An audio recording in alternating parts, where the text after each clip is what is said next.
Hey everybody, welcome to the Journey More Often podcast series. Today's podcast is about travel documentation.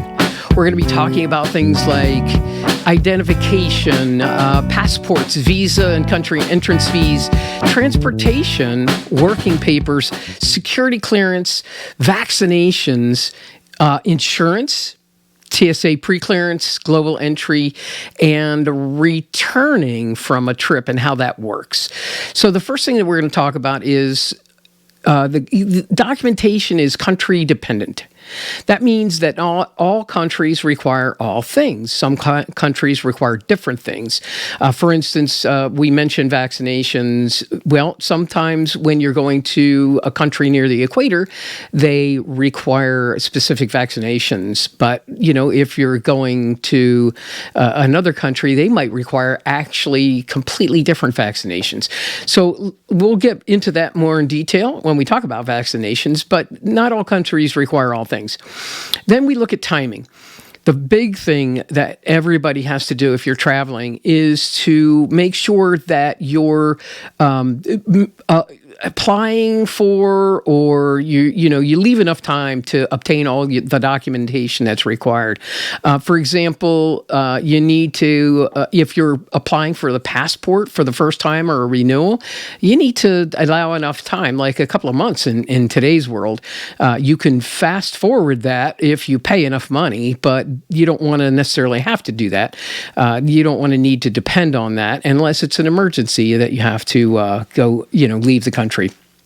But the other thing with passports that you have to make sure that you look at is you have to look at the expiration date. So when you're getting ready to travel, there are different countries that require a different expiration dates. In other words, we had friends, and we could have told them this. Unfortunately, they didn't know to ask, but we had friends who left on a family trip, and one of the passports was expiring just a few days after they were scheduled to get back.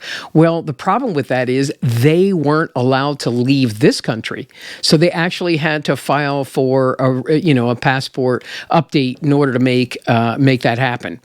The other thing you have to do is, believe this or not, I encountered this myself. You have to have enough pages in your passport for your trip. So I had essentially a visa to go to Kyrgyzstan, and they didn't want to approve the visa and put the visa in the passport because they didn't see enough pages in the passport, which was really strange. I'd never had that happen before. So this is the Kyrgyzstan passport. But essentially, the federal government, we sent my passport away, and the federal government sewed pages in. Now, they don't do this anymore. So if you're going for a renewal passport or your initial passport, you're going to want to make sure you have enough pages, when you apply. Most people only need the smaller one. I now get the thicker one just on basic principle that I don't want to have to go back and do that. But if I still find that I don't have enough, I'd have to apply for a supplemental passport, and then I would be allowed to leave because I'd have enough pages. So along with that, there are visas and country fees. You saw the visa for Kyrgyzstan. I have a number of visas in the different passports. And so a visa is an actual approval from the country to go to that country. So when you are, when you're traveling to another country, you have to have that visa, and you have to show them that visa. Entrance fees are basically just that. You pay an entrance fee. We paid an entrance fee in Argentina. I think it was $150 for a 10-year entrance fee. So we could use that. It's a document, it's a receipt that you have, and we could use that document to get in and out of Argentina at any time. Then when we're looking at things like transportation, you want to make sure that you have your airline ticket. You want to make sure you have your rail ticket, whether that is a physical piece of paper, such as the typical boarding pass, if you will, for either an airline or a train. When you either want to have the physical documentation or you want to have a digital pass on you that has a scannable, symbol, so that you can, make sure that whoever is checking can verify that you are actually going there. One of the things that, I mentioned earlier, you're probably scratching your head about working papers. Well, working papers are very few and far between. They are only required in a couple of countries that they just want to know why you're actually visiting their country. So when I went to South Sudan on business, I had to actually get a travel permit. It's working papers, and I had to get a travel permit. And I actually had to show this like 3 or 4 times while I was in South Sudan for like 2.5. I think it was I was there for about 3 weeks. So, it depends on how that works, where you're going. But, it's not that it's difficult to get, but you got to have it. So you got to make sure that if you need it, you have it. As you may have noticed, that was an actual photo ID. My travel papers were photo ID. On top of that, some places require security clearance. Now, security clearance is basically more of an issue with regard to where you're going to be in that country and what you're doing in that country. Most people don't need security clearances. If you're just doing basic travel, it's unlikely you're going to need a security clearance. But you want to make sure that you figure that out before you leave, and instead of getting there and they're like, we're not letting you in because you don't have a clearance. And nobody wants to have that happen.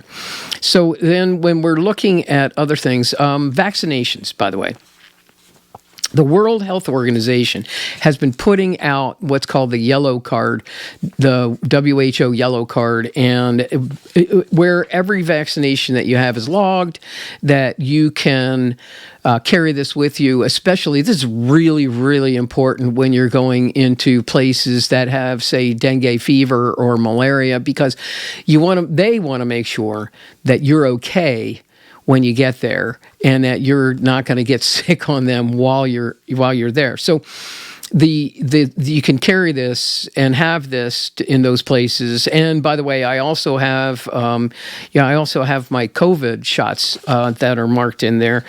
So it's in addition to my COVID card that I have.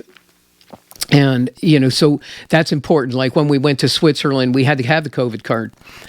We had to have the COVID card to show.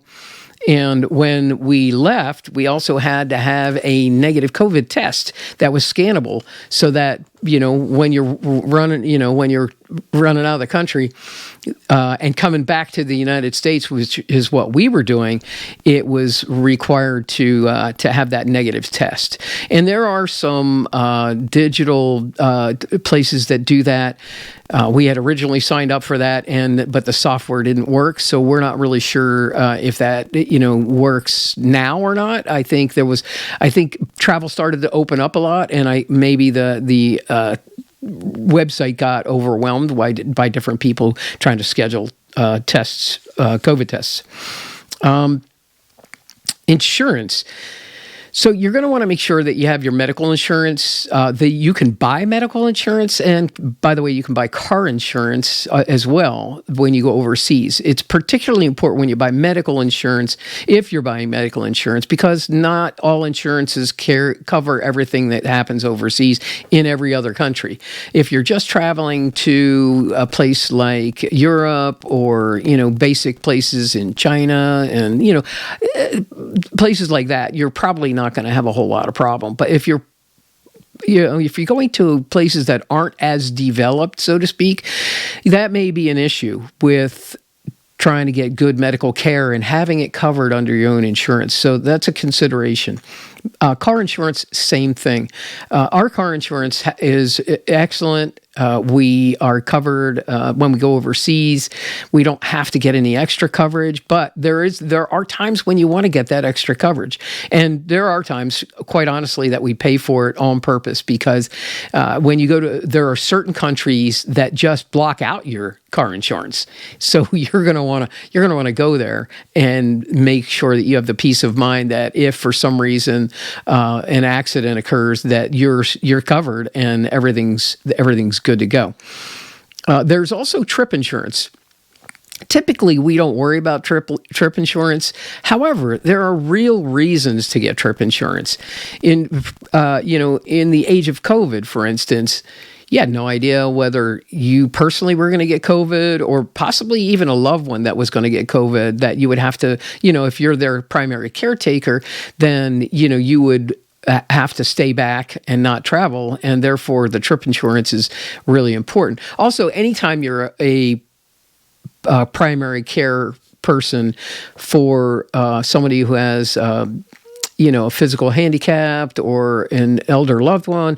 So, there may be issues that happen during the trip that you would need to fly back. And that, if that's the case, then you're probably going to want to get that trip insurance. And typically it's not really a huge amount compared to the total cost of the trip. And and especially in case something accidental happens that you need to, bolt the country because something happened back home or something happened in the country with you.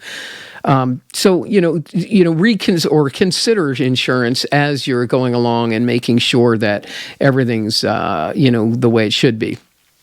Now, we're going to spend some time on TSA preclearance and global entry. These are not the exact same thing. So, when you're looking at it, TSA preclearance, that's a different scenario because basically what they do is they run you through a background check, they check you out, and then they say, okay, you've got TSA preclearance, which, gives you certain advantages when you get onto, when you're going on the flights, you get to the airport and you can go in a different line a lot of times. And it really does have, advantages. I was flying back from the Dominican Republic on an Engineers Without Borders trip one time, and I had a layover in Miami. There was a woman who was directly in front of me while we were getting off the train or plane, and we went through. We had to go through customs, and then we had to go through clearance again to get back in. So it was interesting because I'm on a phone call, about an hour and a half later, and she walks in front of me. It had literally taken her that long to get through customs and TSA preclearance. And because I had both the global entry and the TSA preclearance, it actually saved me about an hour and a half, which was pretty clutch. It's not very difficult. And by the way, you can apply for both at the same time and actually save some money, which is pretty cool. It's last time we did it was about $110, and it was good for 5 years. It bumps. A lot of times it'll save us time in lines for sure. When we came back from Switzerland 2 months ago, when we came back from Switzerland, there was a separate line for global entry. And even though we had to fill out, okay, this is something you have to do when you're coming back. Even though we had to fill this out, it still was a faster line. There were literally hundreds of people in line looking to go through customs, and we had 4 in our line. So it went a lot faster. And the reason we had to use these is because the global entry kiosk didn't work. So typically you put your fingerprints on the global entry kiosk, boom, up comes the screen, you fill out all the questions that you would normally fill here, and then you're good to go at that point. It spits out a digital form or a printed out form of what you just filled out on the screen. Customs is interesting because you've got to. We had an issue with customs. It was kind of funny because we had luggage. We were flying back from, I think it was Argentina, and I'd been doing around the world trips. Numerous trips around the world, and I was flying in and out of Philadelphia, and always flying in and out of Philadelphia. So customs and the exit was always the same. But when I flew back, when Diane and I flew back from Argentina, it was pretty interesting because customs was in Miami.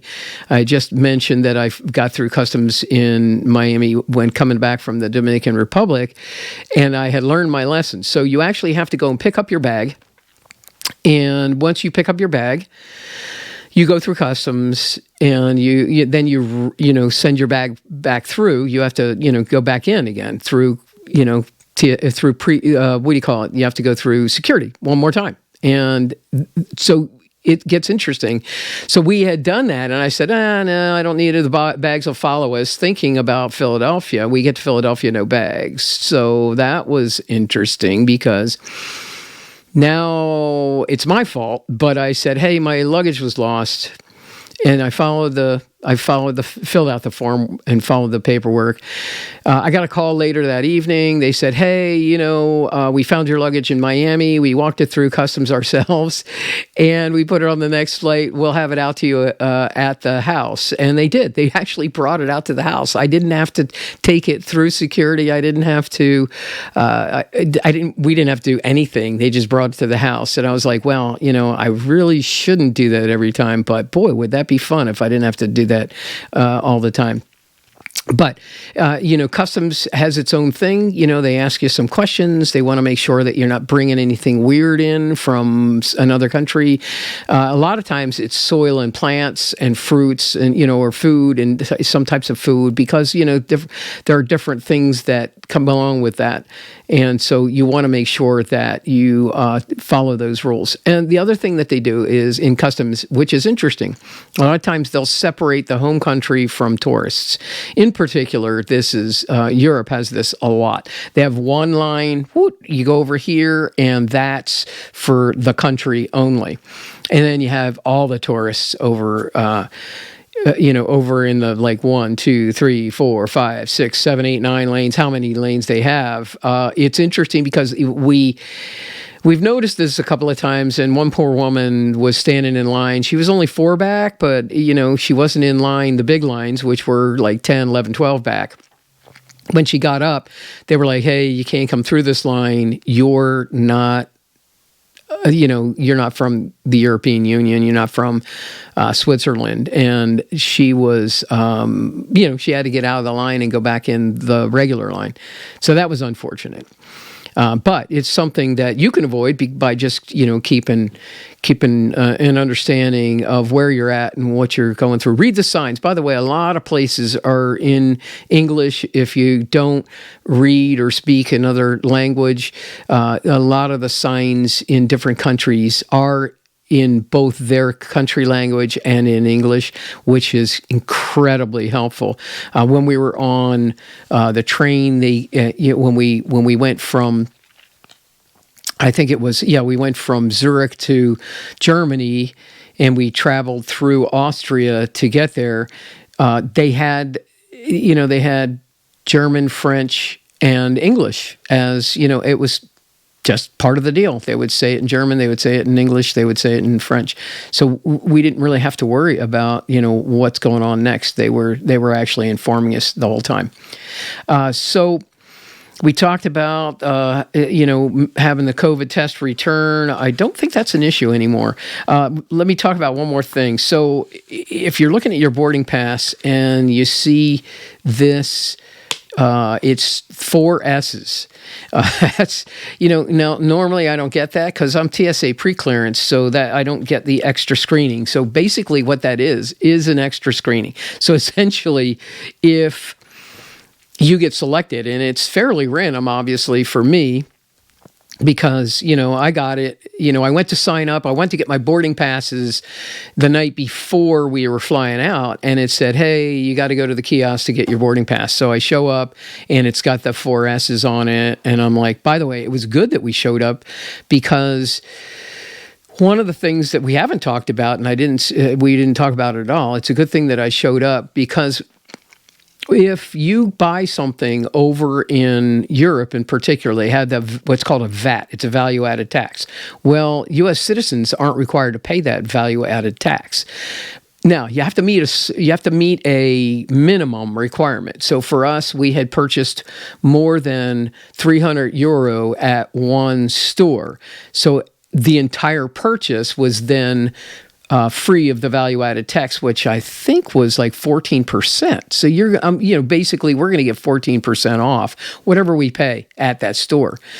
We did pay, I think, I don't know, somewhere between $500 and $600 because we literally bought every souvenir that we could buy from that store. So, but if you think about it, 6 times 14, that's $84 that we saved on that trip because we did this. So you have to sign up for, there's a form that you have to fill out at the airport. And in our case, it was required for us to take the suitcase to customs. Now they have a customs inside the airport, not the customs that we had already, that we would have had to go on through. So they had a customs as a separate thing, but we had to have an actual agent in our case, it was an American Airlines agent in Switzerland, escort us. They have to escort us there, and then they escort us back. In the customs, they check out okay, well, what did you sign? Boom, boom, boom, and then they stamp it. Once they stamp it, then you take it to a kiosk that's inside the airport, and they stamp it again, and then you get the money back on a credit card, or you can actually ask for it in cash right there, right then and there. So anyway, we had to get back to the 4 S's. I got lucky with the other scenario as you can hear, but we also now I'm subject to an extra test.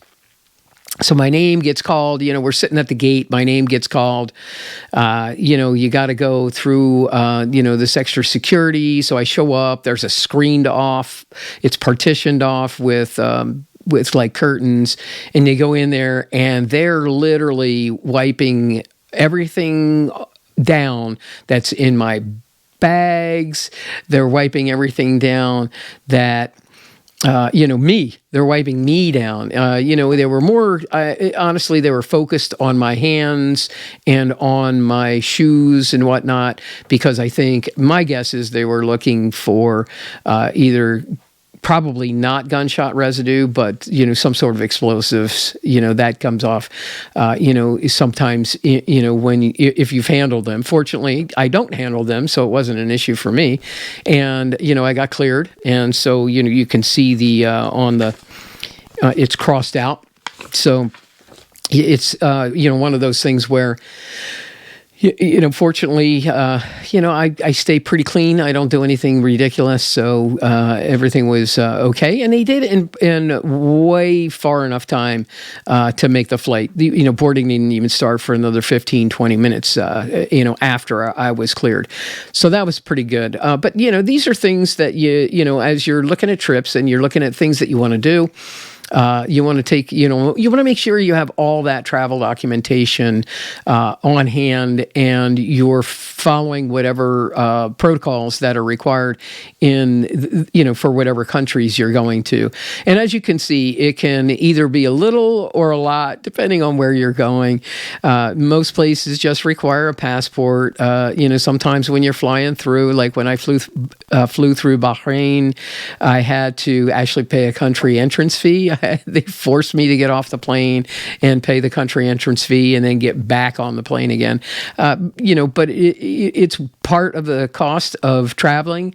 And but you want to know it before you leave, as much of it as you possibly can, that is. So, with that, thanks a lot. You can find a lot of this article is on our website, journeymoreoften.today. So if you look at that, you can see you can see it listed down, and some of the things that you'll have to do, and explanations, writing that, similar to what I did verbally today. It's been a great time. We appreciate your, hanging out with us. Do us a favor, check us out on social media. We're on Facebook and Twitter and Instagram, and that's where you see the good pictures of food and whatnot. But this is the practical stuff that you can check out, and listen to while you're driving a car or whatever. But until the next time, enjoy life, journey more often, and hey, thanks everybody for hanging out. Oh yeah, and we've got other stuff like the American Wine Journey that we do live at 1723 Vineyards. The announcements for that are on Facebook. So, hey, again, enjoy life, journey more often.